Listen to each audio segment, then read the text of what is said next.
Radhika anti, മോളെ ഞാൻ വീട്ടിലേക്ക് പോയിക്കോട്ടെ. നല്ല ക്ഷീണമുണ്ട്. I want rest. ശരി. ശരി. രോഹിത്, മോനെ ചെല്ല്, ഷേളിനെ വീട്ടിൽ കൊണ്ടുപോയി ആക്ക്. ശരി. വേണ്ട ആന്റി, ഡ്രൈവർ ഫോളോ ചെയ്യുന്നുണ്ടായിരുന്നു. അപ്പൊ ഞാൻ എന്റെ വണ്ടി പൊക്കോളാം. എനിക്ക് നല്ല റെസ്റ്റ് വേണം. രോഹിതേട്ടാ, I hope you don't mind. No, not at all. ശ്രദ്ധിച്ചു പോണേ മോളെ. ശരി ആന്റി. പിന്നെ ഞാൻ നാളെ രാവിലെ തന്നെ വിളിക്കാം.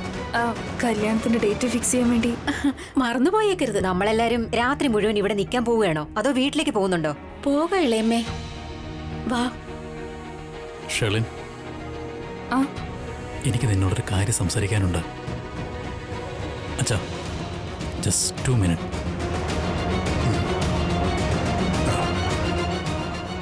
ശരി, പറയും.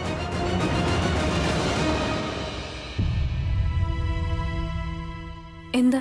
എനിക്ക് തന്നോടൊന്ന് കൺഫ്യൂസ് ചെയ്യണമായിരുന്നു. പറഞ്ഞോളൂ. ഷെളിനെ കുഞ്ഞനുജത്തിയാണ് കാർത്തിക. അവളുടെ എൻഗേജ്മെന്റ് കഴിഞ്ഞതാണ്. നമ്മളെ പോലെ തന്നെ. അവളുടെ ക്യാരക്ടറിനെ പറ്റി ആരെങ്കിലും മോശമായി പറഞ്ഞാൽ എനിക്കത് സഹിക്കാനാവില്ല. നിങ്ങളെന്താ പറഞ്ഞു വരുന്നതെന്ന് എനിക്ക് മനസ്സിലാവുന്നില്ല. എന്താന്ന് വെച്ചാൽ ഞാൻ എൻ്റെ വീട്ടിലെ സ്ത്രീകളെ മാത്രമല്ല ബഹുമാനിക്കാറുള്ളത്, എല്ലാവരും ഞാൻ ബഹുമാനിക്കാറുണ്ട്. ഒരു പെൺകുട്ടിയെക്കുറിച്ച് മോശമായിട്ട് ചിന്തിക്കാനോ പറയാനോ നമുക്കൊരു അവകാശമില്ലെന്ന് വിശ്വസിക്കുന്ന ആളാണ് ഞാൻ. ഇനി അഥവാ അങ്ങനെ എപ്പോഴെങ്കിലും സംഭവിച്ചാൽ അതിന് മാപ്പ് പറയേണ്ടത് വളരെ അത്യാവശ്യമായിട്ടുള്ളൊരു കാര്യമാണ്. I am sorry. എനിക്ക് ഇപ്പോഴും മനസ്സിലായില്ല. No, I am sorry. I just want to say I am really sorry. എൻ്റെ ഹൃദയം തൊട്ട് ഞാൻ നിന്നോട് മാപ്പ് പറയാൻ ആഗ്രഹിക്കുകയാണ്. കാരണം കുറച്ച് നേരത്തേക്കെങ്കിലും ഞാൻ തന്നെ അങ്ങനെ മറ്റൊരാളുമായി ചേർത്ത്, കാരണം ഇങ്ങനത്തെ പ്രഗ്നൻസി ഈ സിറ്റുവേഷനിൽ ഞാനങ്ങനെ ചിന്തിച്ചു പോയി. Look Sherlin, I am really sorry. താൻ കരയരുത്. It's totally unintentionally. രോഹിതേട്ടാ, ഔട്ട് ഓഫ് എവ്രിവൺ നിങ്ങൾക്ക് അറിയാമല്ലോ അത് എന്റെ നിങ്ങളുടെ ഇടയിൽ അങ്ങനെയൊന്നും സംഭവിച്ചിട്ടില്ലെന്ന്. പിന്നെ ഞാൻ മറ്റാരെങ്കിലുമായി നിങ്ങൾക്കത് എങ്ങനെ ചിന്തിക്കാൻ തോന്നി? അപ്പോ നിങ്ങൾക്ക് അത്ര വിശ്വാസമുള്ളോ?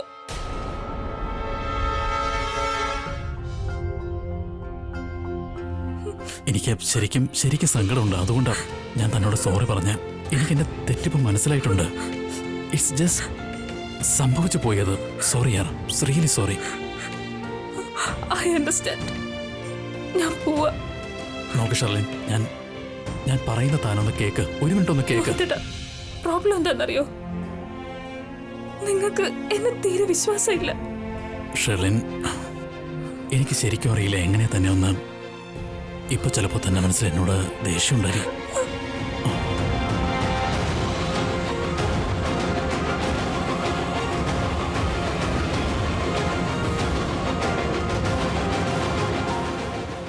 Thank you so much Sherlin. താൻ ഇളയമ്മ പറഞ്ഞതിനോട് പ്രതികരിച്ചില്ലല്ലോ. എനിക്ക് മനസ്സിലാവുന്നുണ്ട് ചെറിയമ്മ തന്നെ ഒരുപാട് വഴക്ക് പറഞ്ഞു എന്ന്. എനിക്കത് നല്ല വിഷമം ഉണ്ടാക്കിയിട്ടുണ്ട്. തൻ്റെ സ്ഥാനത്ത് മറ്റാരെങ്കിലും ആയിരുന്നെങ്കിൽ ഉടനെ റിയാക്ട് ചെയ്തേനെ. ശരിക്കും ഷെർലിൻ, താൻ അവരെ ബഹുമാനിച്ചുകൊണ്ട് ഞങ്ങളുടെ അഭിമാനം കാക്കുകയാണ് ചെയ്തത്. Sherlin, thank U.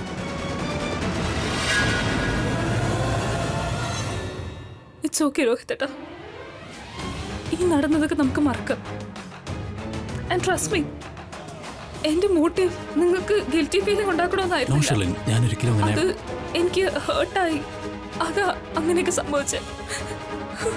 അറിയാമോ രോഹിതേട്ടാ, എനിക്ക് ഒരേ ഒരു വിഷയമുള്ളൂ. അത് നിങ്ങൾ പ്രീതിയെ എത്രത്തോളം വിശ്വസിക്കുന്നോ അതുപോലെ എന്നെ വിശ്വസിക്കണമെന്ന്. It's okay. എനിക്കറിയാം ഇങ്ങനത്തെ കാര്യങ്ങൾക്കൊക്കെ കുറച്ച് സമയം വേണമെന്ന്. ഞാൻ കാത്തിരിക്കാൻ റെഡിയാ. ഇതിനു വേണ്ടി എന്റെ ജീവിതം മുഴുവൻ വെയിറ്റ് ചെയ്യേണ്ടി വന്നാലും. രോഹിതേട്ടാ, പ്ലീസ് ഡോണ്ട് ബി സാഡ്. ഞാനിങ്ങനെ പറയുന്നത് കൊണ്ട് ഞാൻ നിങ്ങൾക്ക് മാപ്പ് തന്നു പറഞ്ഞ ആശ്വാസമാവുമെങ്കിൽ trust me, I forgive you. Thank you. പോവാം. ശരി. വരൂ.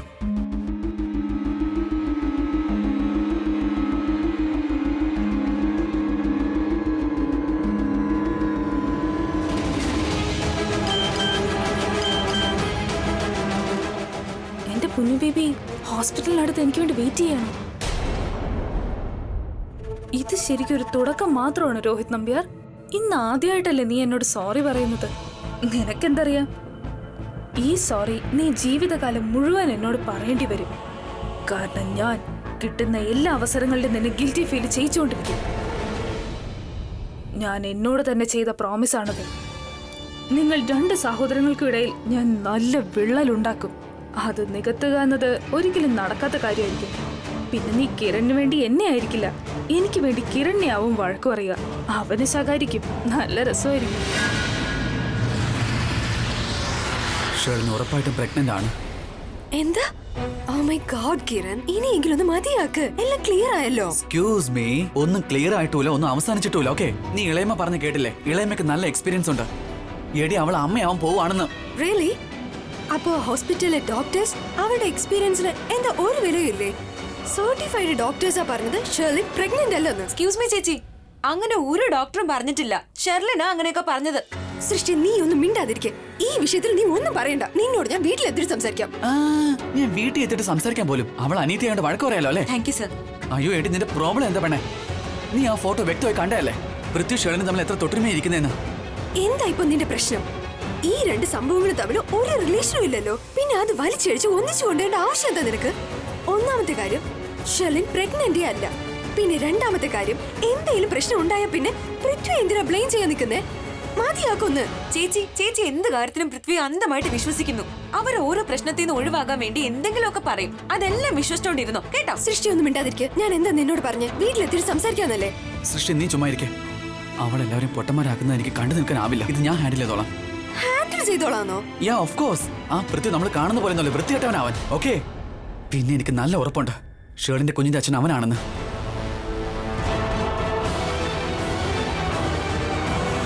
ഇനഫ് കിരൺ, ഞാൻ നിന്റെ സ്റ്റുപ്പിഡ് പ്ലാൻസിന് നിനക്കൊപ്പം നിന്നാൽ കറക്ഷൻ. നീ എനിക്കൊപ്പം നിന്നെന്ന് വെച്ചാൽ എനിക്കൊപ്പം നടന്നത് ഇത് പ്രൂവ് ചെയ്യാൻ വേണ്ടിയായിരുന്നു. അതായത് ഞാൻ തെറ്റാണെന്നും പൃഥ്വി ശരിയാണെന്നും. ദൈവത്തോട് നീ ഇതാണ് പ്രാർത്ഥിക്കുന്നത്? ദൈവമേ, പൃഥ്വിച്ചേട്ടനെതിരെ എന്തെങ്കിലും തെളിവ് തരണേന്ന്. മറിച്ച് നീ ഇതല്ലേ പ്രാർത്ഥിക്കുന്നത്? എന്റെ ഭഗവാനെ, പൃഥ്വിച്ചേട്ടനെതിരായിട്ട് ഒരു തെളിവും കിട്ടല്ലേ എന്ന്. കിട്ടിക്കഴിഞ്ഞാൽ നിന്റെ കല്യാണം കുളമായി പോവില്ല. അതുകൊണ്ടാ ഈ ഒരു കാരണം കൊണ്ട് നീ എന്റെ കൂടെ ഷേളിന്റെ വീട്ടിലേക്ക് വന്നത്. എന്നിട്ട് എന്ത് കിട്ടി? എന്തേലും കിട്ടിയോ? എന്തേലും തെളിവായി കിട്ടിയോ നിനക്ക്? ഒന്നും കിട്ടിയില്ലല്ലോ. എന്റെ ചേച്ചി എന്താ ഈ പറയുന്നത്? ചേച്ചിക്ക് എന്താ വല്ല മറവിയുണ്ടോ? നമുക്കൊരു ഫോട്ടോ കിട്ടിയില്ലേ? അതിൽ ഷെർലിനും പൃഥ്വിയും ഒരുമിച്ച് പരസ്പരം നോക്കിക്കൊണ്ട് നിൽക്കുന്നുണ്ട്. അതിൽ എന്ത് പ്രൂവ് ചെയ്യാനാകും? ഫോട്ടോ കൊണ്ട് ഒന്നും പ്രൂവ് ചെയ്യാനാവില്ല. ഏതെങ്കിലും സിറ്റുവേഷനിലാകും ഫോട്ടോ എടുത്തിട്ടുണ്ടാവുക. ഒന്നും പ്രൂവ് ചെയ്യാൻ കഴിയില്ല. എന്താണ് നീ ആഗ്രഹിക്കുന്നത്? എങ്ങനെ ബിലീവ് ചെയ്യും പൃഥ്വി തെറ്റുകാരനാണെന്ന്? അവന് ഷെളിനോടയിലെ കണക്ഷൻ ഉണ്ടെന്ന് പറയടി.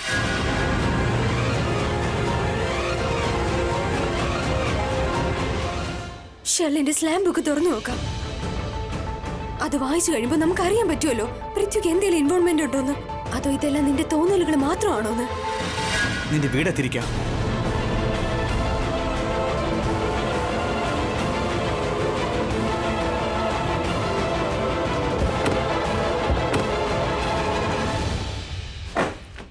By sir.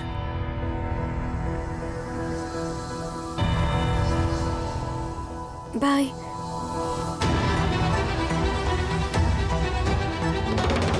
ബൈ. 1 മിനിറ്റ്. ഇന്ന് ഞാൻ പോയ ഉടനെ സ്ലാം ബുക്ക് തുറക്കും. പിന്നെ ഇത് പ്രൂവ് ചെയ്യുകയും ചെയ്യും. പൃഥ്വിയുടെ വിഷയത്തിൽ ഞാൻ ശരിയാ, നീ തെറ്റാണെന്നും. നീ കണ്ടോടി.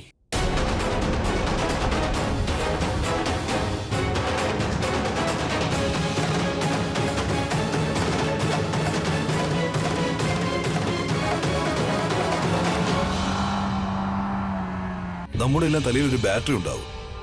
ആൻഡ് അറിയാമോ എനിക്ക് എന്താ ഇപ്പൊ മനസ്സിലായെന്ന്? അടുത്തിടെ നിന്റെ ബാറ്ററി ഡൗൺ ആയിട്ടുണ്ട്. എന്തൊക്കെയാ ചെയ്യുന്നു? നമ്പർ 1, രാധികയുടെ മുന്നിൽ ഇത്രയും മണ്ടത്തരമായി ഇഡിയോറ്റിക് കഥ പറഞ്ഞു നീ. അത് നന്നായി, അവർ ഇത്ര ഇമോഷണലായത്. അതുകൊണ്ട് അവർ നിന്റെ കഥയെല്ലാം വിശ്വസിച്ചു. നമ്പർ 2, രോഹിത് നമ്പ്യാർക്ക് ഗിൽറ്റി ഫീലിംഗ് ഉണ്ടാക്കി അവനെ കൊണ്ട് മാപ്പ് പറയിപ്പിക്കേണ്ട ആവശ്യം എന്തായിരുന്നു? അയ്യോ പ്ലീസ് യാർ, രോഹിത് സ്വയം വന്നതാ നാണക്കേട് കാരണം എന്നോട് സംസാരിക്കാൻ വേണ്ടി. പിന്നെ ആദ്യമായ എന്റെ മുമ്പിൽ തല കുനിച്ച് നിൽക്കുന്നേ. ഞാൻ അയാളുടെ മുമ്പിൽ പൊങ്ങി നിൽക്കായിരുന്നു. അപ്പോ നിനക്ക് മനസ്സിലാവില്ല അതിന്റെ ഒരു ഫീല്. നമ്മുടെ ലക്ഷ്യം സ്വന്തം ഈഗോ സാറ്റിസ്ഫൈ ചെയ്യുക എന്നതല്ല. ഞാൻ നിന്നെ ഓർമ്മപ്പെടുത്തണമെന്നുണ്ടോ നമ്മുടെ ലക്ഷ്യം എന്താണെന്ന്? അവന് തരം താഴ്ത്തേണ്ട വല്ല കാര്യമുണ്ടോ? ഇനി ഇങ്ങനെ ചെയ്താലോ? അവൻ പരിഭ്രാന്തനായ സ്വയം ഈ ബന്ധത്തിൽ നിന്ന് പിന്മാറിയാലോ? അങ്ങനെയൊന്നും ഉണ്ടാവില്ല. പിന്നെ നിനക്കറിയാലോ, അത് എന്റെ കിരണിന്റെ ടോപ്പിക് വന്ന അയാൾ എങ്ങനെ ട്രീറ്റ് ചെയ്യുന്നതെന്ന്. എന്നെ എത്ര മോശക്കാരിയായി കാണുന്നേ, എന്നോട് എത്ര റൂഡ്ലിയാ പെരുമാറുന്നേ.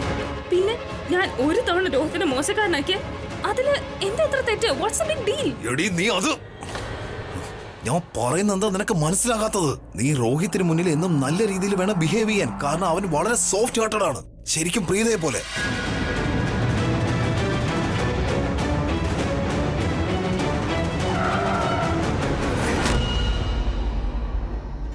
നീ കുറച്ച് ദിവസമായിട്ട് ഞാൻ നോട്ടീസ് ചെയ്യുന്നുണ്ട്. നീ എന്ത് ചെയ്തിരുന്നാലും പ്രീത പ്രീത പ്രീത എന്ന് പറഞ്ഞോണ്ടിരിക്കുക. എങ്ങോട്ട് തിരിഞ്ഞാലും നിനക്ക് അവളുടെ മോന്താണ് കണ്ടോണ്ടിരിക്കുന്നത്. നിനക്കെന്താ ഭ്രാന്തായോ? എടി നിനക്കാടി ഭ്രാന്ത്. എന്തൊക്കെയാണ് നീ പറയുന്നത്? നിനക്ക് നന്നായി അറിയാം അങ്ങനെയൊന്നും ഇല്ലെന്ന്. നീ എന്തായി ചെയ്തത്? ഇപ്പൊ വണ്ടി ഇടിച്ചിരുന്നെങ്കിലോ? ഒരു വശത്ത് നിന്റെ പ്രഗ്നൻസി കാരണം ഞാൻ ഓൾറെഡി ടെൻഷനിലാണ്. അതിന് പിന്നാലെ നീ എന്നെ ബ്ലെയിം ചെയ്യുന്നോ? വാവ്, അത് ശരി. ഇപ്പൊ എല്ലാം എന്റെ തെറ്റാണോ? ഇതിൽ നിന്റെ ഭാഗത്ത് ഒരു ഫോൾട്ടും ഇല്ലേ? നാണാവുന്നില്ലേ നിനക്ക് എന്നെ മാത്രം ബ്ലെയിം ചെയ്യാൻ? എനിക്കറിയാം നീ എന്നെ സ്നേഹിക്കുന്നില്ല. നീ ആ പ്രീതയുടെ സൗന്ദര്യത്തിൽ മുങ്ങിയിരിക്കുക. ഞാൻ എന്റെ വയറ്റിൽ നിന്റെ കുഞ്ഞിനെ ചുമന്നോണ്ട് നടക്കുന്നു. അപ്പൊ നീ ഇറിറ്റേറ്റഡ് ആവുകയാണോ? നിനക്ക് നിന്നെ കളഞ്ഞിട്ട് പോണോ? Shut up! Just shut up, okay? ഞാൻ നിന്നോട് ഒന്നും പറയാത്തത് ഇതുകൊണ്ടാ. നീ കാരണം, നിന്റെ സംശയ ബുദ്ധി ഉണ്ടല്ലോ, അത് കാരണം എനിക്ക് നിന്നോട് ഇതുപോലെ സ്റ്റുപ്പിഡ് കാര്യങ്ങൾ പറയേണ്ടി വരുന്നു. Because I have no other option. എടി നീ കാര്യങ്ങൾ വളച്ചൊടിക്കല്ലേ? എല്ലാ കാര്യത്തിനും ഒരു ലിമിറ്റ് ഉണ്ട്. മടുത്തു എനിക്ക്. ലിമിറ്റ് ഉണ്ടല്ലേ? എങ്കിൽ എന്റെ ക്ഷമയുടെ ലിമിറ്റ് കഴിഞ്ഞിരിക്കുക. നീ ഒരു കാര്യം ചെയ്, നീ എന്നെ വീട്ടിൽ കൊണ്ടുവിട്.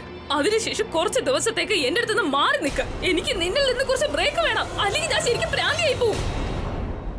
എന്തിനാ ഇങ്ങനെ നോക്കുന്നത്? മര്യാദയ്ക്ക് വീട്ടിൽ വിട്, ഇല്ലെങ്കിൽ നിന്നിൽ നിന്ന് ഞാൻ പെർമനന്റ് ആയി ബ്രേക്ക് എടുക്കും. പിന്നെ നിന്റെ ആ മാസ്റ്റർ പ്ലാൻ ഉണ്ടല്ലോ, നമ്പ്യാർമാരെ നശിപ്പിക്കാനുള്ളത്, അതങ്ങ് മണ്ണായി അടിഞ്ഞു പോകും. പിന്നെ നിന്റെ ഈ കളിയുണ്ടല്ലോ, അത് നശിച്ചു പോകും. മനസ്സിലായോ നിനക്ക്?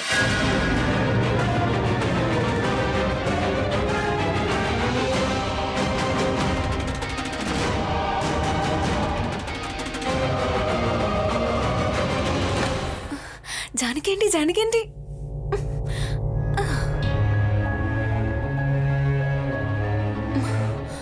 ജാനകി എനിക്ക് ഇങ്ങനെ ഇരുന്നിട്ട് ബോറടിക്കുന്നില്ലേ? പക്ഷെ കുഴപ്പമില്ല, ഞാൻ ആന്റിയോട് പറയാൻ പോകുന്ന കാര്യത്തില് ആന്റിയുടെ ബോറടി എല്ലാം മാറും. ആന്റി തന്നെ വിചാരിക്കും ഇങ്ങനെയൊക്കെ സംഭവിക്കുമെന്ന്.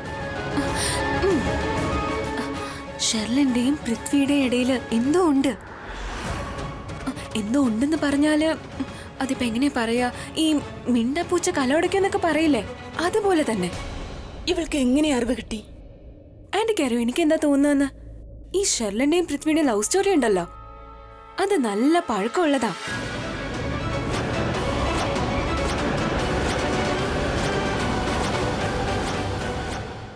സർവശക്തനായ എന്റെ ഭഗവാനെ, നിനക്ക് 1000 നന്ദി.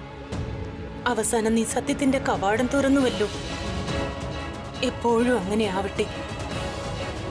ബട്ട് ഓഫ് കോഴ്സ് ഒന്നും നടക്കാൻ പോകുന്നില്ല. കാരണം പൃഥ്വി ഇത്രയും മോശമായിട്ടുള്ളൊരു മനുഷ്യനാണെന്ന് ആരും വിശ്വസിക്കില്ല. എന്റെ ചേച്ചി പോലും വിശ്വസിക്കുന്നില്ല, പിന്നെ ആര് വിശ്വസിക്കാനാ? പക്ഷെ ജാനകി ആന്റിയെങ്കിലും ഞാൻ പറയുന്നത് വിശ്വസിക്കില്ലേ ജാനകി ആന്റി? പക്ഷെ ആരും ഒന്നും വിശ്വസിക്കില്ല ഇതൊന്നും. ഇത് സത്യമാണ്. എനിക്കറിയാം ഇതല്ല. ഞാൻ കണ്ടതാ എന്റെ കണ്ണുകൊണ്ട്. ഞാനുണ്ടല്ലോ എന്റെ കണ്ണുകൊണ്ട് ഷെർലിനും പൃഥ്വിയും തമ്മിലുള്ള ഒരു ഫോട്ടോ കണ്ടതാ. അതിന് തോളി കൂടെ കൈയൊക്കെ ഇട്ടിട്ടുണ്ട്. ആ പിന്നെ ഞങ്ങൾക്ക് ഷെർലിന്റെ സ്ലാം ബുക്ക് കിട്ടി. ഇപ്പോഴത്തെ കിരൺ സാറിന്റെ കയ്യിലാ. പക്ഷെ അതിലാണ് ആ ഷെർലിൻ അവളുടെ എല്ലാ സീക്രട്സും രഹസ്യങ്ങളും ഒക്കെ എഴുതി വെച്ചിരിക്കുന്നത്, അറിയോ? പക്ഷെ സ്ലാം ബുക്ക് തുറക്കാൻ പറ്റത്തില്ല, കാരണം അത് പൂട്ടിയിട്ടിരിക്കുക. ആ പൂട്ടെങ്ങാണ്ടും തുറന്ന രഹസ്യങ്ങൾ പുറത്തു വന്നാലുണ്ടല്ലോ, ഞാൻ എന്താ ചെയ്യാൻ പോകുന്നത് നോക്കിക്കോ. ഞാൻ ആ പൃഥ്വിയുടെ വീട്ടിൽ പോയി ഒരു വലിയ തടി എടുത്ത് അയാളെ അടിച്ച് അയാൾക്ക് എണ്ണീറ്റ് നടക്കാൻ പോലും പറ്റാത്ത വിധം ആക്കും. എന്റെ രക്തം തിളയ്ക്കുന്നു, എന്റെ ജീവൻ പോകുന്ന പോലെയുണ്ട്. എന്റെ ചേച്ചി അയാള് ചീറ്റ് ചെയ്യുവാണല്ലോ എന്ന് ആലോചിക്കുമ്പോ എനിക്ക് എന്റെ ചേച്ചിക്ക് വേണ്ടി ഒന്നും ചെയ്യാനും പറ്റുന്നില്ല. എന്താ ഇത്? ദൈവമേ, അങ്ങനെ ഒരിക്കലും സംഭവിക്കല്ലേ. ചിലപ്പോൾ ഇവൾക്ക് എല്ലാ തെളിവുകളും കിട്ടിയാൽ അപ്പൊ സൃഷ്ടി അവന്റെ അടുത്തേക്ക് പോകും.